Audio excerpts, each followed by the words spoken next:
We've already discussed 5 central concepts of philosophy. The purpose of this lecture is to present some ideas about 3 primary areas of philosophy that will help us continue to build our common base of knowledge. My best hope is that the information I'll be presenting and the examples I will give you will help you think about each of the 3 areas that we're covering and about how they can be applied to our thinking. These 3 primary areas of philosophy are places where we will apply the 5 concepts that we've studied as we work to develop meaning for the truths that we discover. All 3 areas are important, and I would like to suggest to you that we can apply each of them to develop meaning related to events and happenings in our lives. Each of the areas provides a framework for determining meaning, but each also provides a different perspective that helps us develop different kinds of meaning. Here are the 3 primary areas, and I'm going to go up to the overhead here for just a minute, and let's go back here. There they are. 3 primary areas that we're going to be looking at.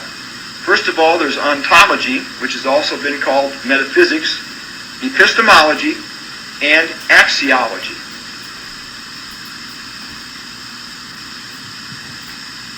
I'm going to spend some time talking a little bit about each one of those individually, and then I'm going to give you an example of how we can apply all 3 to the same situation so that we can develop meaning.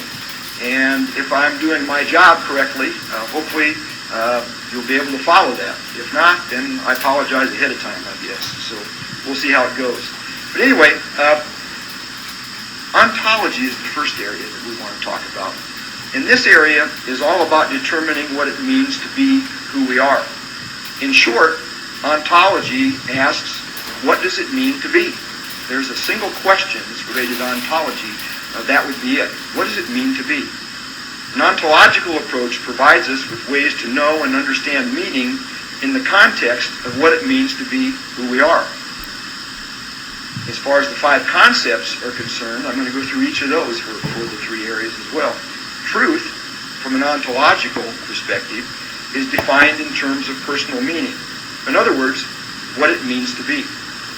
From the ontological perspective, our biases can limit our thinking and constrain us in the efforts to see clearly what we are or who we want to become. Ontological ideas center on how we address questions about what it means to be a human being and what it means to be who we are. And ontological questions center on things like, what does it mean to be a human being on this planet? What does it mean to be an educational professional? What does it mean to be a parent? What does it mean to be a member of a community? Our reflections from an ontological perspective can help us identify and suspend our biases that will help us refine our thinking about who we are and what it means to be. Okay? So that's ontology. The second area, briefly, is epistemology. This area is all about knowledge. In some ways, an epistemological approach can also be seen as a quest for knowledge. In short, what does it mean to know? An epistemological approach provides us with ways to acquire knowledge and understand what we know. It may be interesting to you to note that there's a distinction philosophers make between knowing that and knowing how. In epistemology, we concentrate on knowing something or that rather than knowing about something. Thus, knowing that is the focus rather than knowing how to do something. You may also be interested to know that there's really 2 different schools of thought in epistemology. In fact, philosophers in this field will argue and argue and argue with one another over which school is the right school, so to speak. But the first school of knowledge is called empiricism. And in empiricism, this is a school which suggests to us that one can only know things after we have had relevant experience. In other words, I can only know what I've done or what I've experienced in my life. Rationalism, on the other hand, is the second school of thought, which is about 180 degrees from empiricism. And in this school of thought, there's a suggestion that it's possible to know things before we've had experience. In other words, where's intuition in this? How does that fit in? Well, As I said, philosophers can argue those points back and forth, which is best, which is right. We're not going to go there in this class. We're certainly not going to split. We're not going to spend time on that discussion. Truth, from an epistemological perspective, is defined as the meaning of knowledge. From this perspective, our biases can constrain our thinking and keep us from seeing clearly the meaning of the knowledge that we uncover about what something is. Epistemological ideas result from the meaning we find by addressing questions about what something is. Epistemological questions center on things like, what does it mean to know? What do our students know? How do we know what our students know? Perhaps a practical example of that might be when you look at the curriculum-based measures that your students and how they perform on those measures at the end of a particular period of time, or if you look at standardized achievement test scores of your students, what do those scores tell you? Those are epistemological questions. What do you do? What do the scores tell you, and what does that mean to you? Okay? Our reflections, then, from an epistemological perspective, help us understand what it means to know something and refrain from asking and answering questions like the ones I've just raised, as well as helping us, obviously, to identify and suspend our biases that might constrain our thinking. Okay? The third area, then, is axiology. And axiology is the study of quality or value. This area is all about determining value, or right or wrong. In other words, in short, what's valuable to us? What is right or wrong? An axiological approach helps us explore values and determine what is of value to us, and to define what is right and what is wrong. We learn what is of extrinsic value to us, in other words, the external kinds of things that are valuable, like money or power, and can be seen as a means to something else, and what is of intrinsic value to us, things that we value on their own for their own sake, like safety, security, respect, or love. Axiology helps us explore what those things mean to us. Truth, from an axiological perspective, is defined in terms of the meaning of things we value, and in terms of, again, determining right or wrong. When considering or implementing an axiological perspective, our biases can constrain our thinking to keep us from clearly seeing what we value and what's right and what's wrong. Axiological ideas result from addressing questions that help us find out what is valuable to us and what's right and what's wrong. Axiological questions focus on things like, what is of value to me? Are my social relationships important or of value to me? If so, to what extent? Is my status at the university of value to me? If so, to what extent? What is the right thing to do? Reflections from an axiological perspective are framed from answering questions like the ones that I've just suggested to you, and again help us identify any biases that may be operative that constrain our thinking axiologically. Okay? So those are the three areas again. Ontology, epistemology, and axiology. Let me see if I can use an example that will help us kind of see how this works in real life. I firmly believe that when we're faced with a problem or we face an issue in our lives, it's useful to analyze the situation through the lenses of each of the three areas of philosophy, and then take the meanings that we develop and use those to develop meaning from different perspectives. Here's my practical example that I will share with you, and I promise I'll try to keep this short. Here it is. Let's say that I'm considering the pursuit of a new teaching position at another university in a different community. Some of you may say, I can hardly wait, or it's about time, or something like that. But please keep in mind, this is a mythical situation. I'm planning to be here throughout the duration of this course. We'll take a look at this situation from each of the three perspectives of the primary areas of philosophy. Okay? From an ontological perspective, I need to explore what a move to a new job in a new community may mean to me as a person and as a professional. My search for truth or my answer to the meaning of what this move or staying in place would mean to me will be shaped by the following then.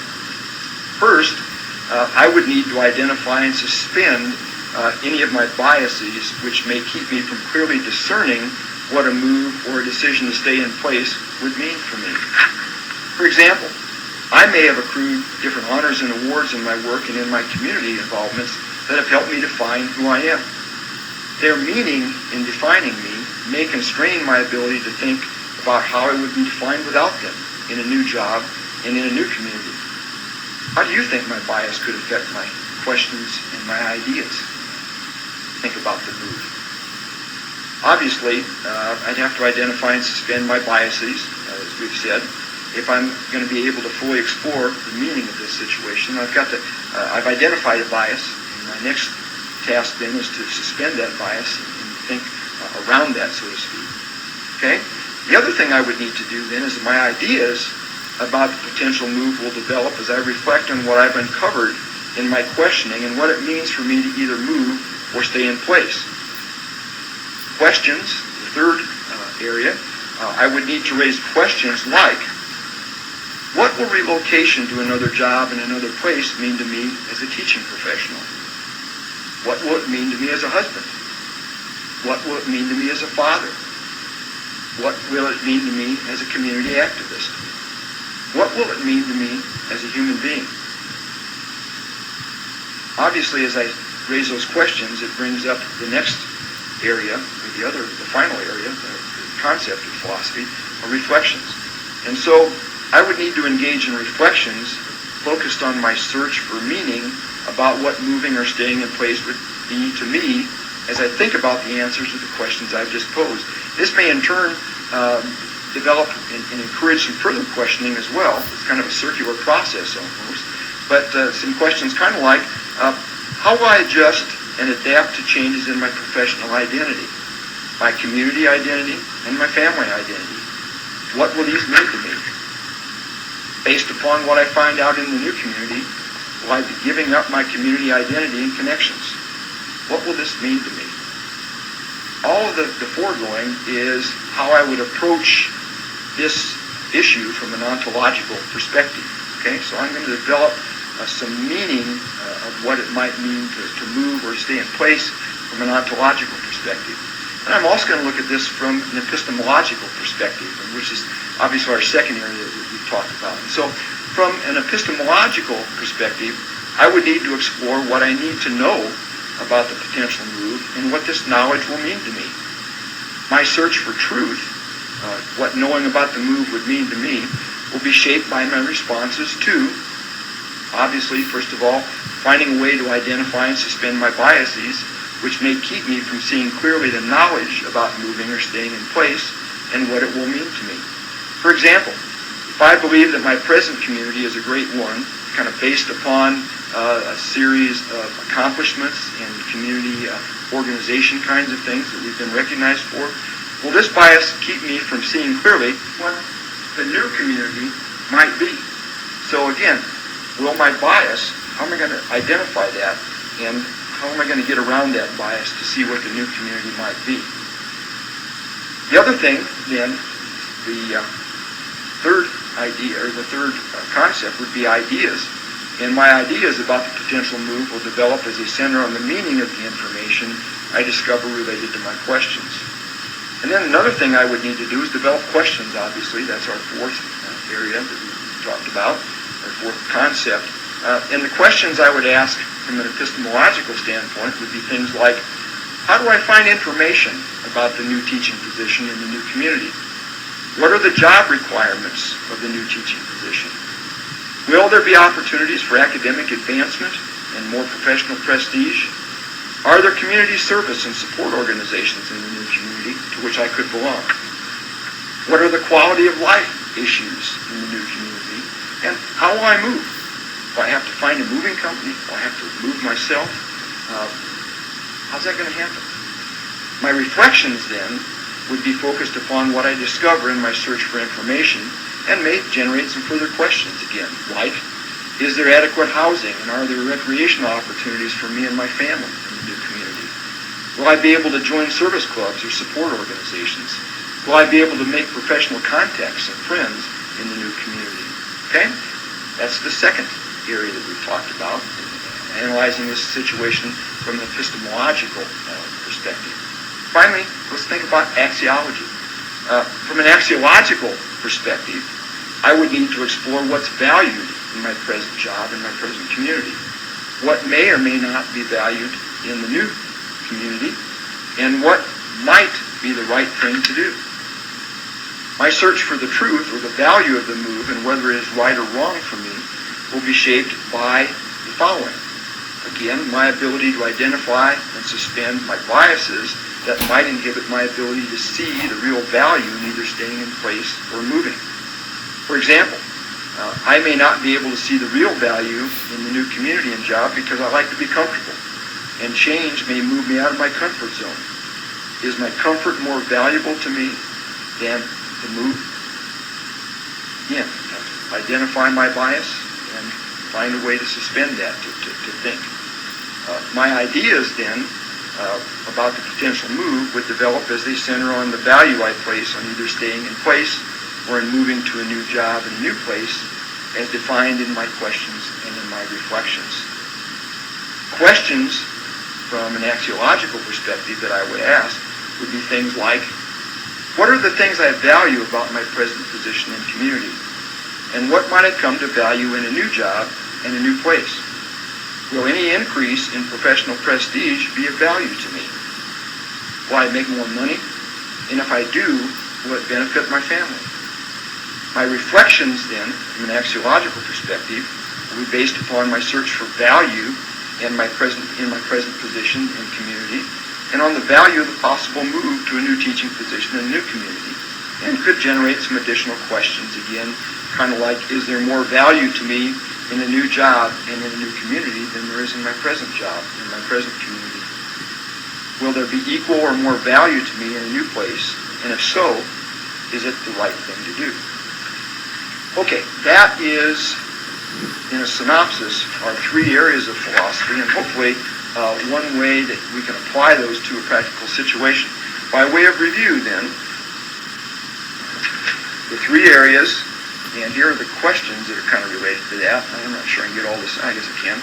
First of all, when we think about ontology or metaphysics, easy for me to say, metaphysics, what does it mean to be? That's the focus. From an epistemological point of view, then, the major question is, what does it mean to know? And from an axiological perspective, what is the value of what is right and what is wrong?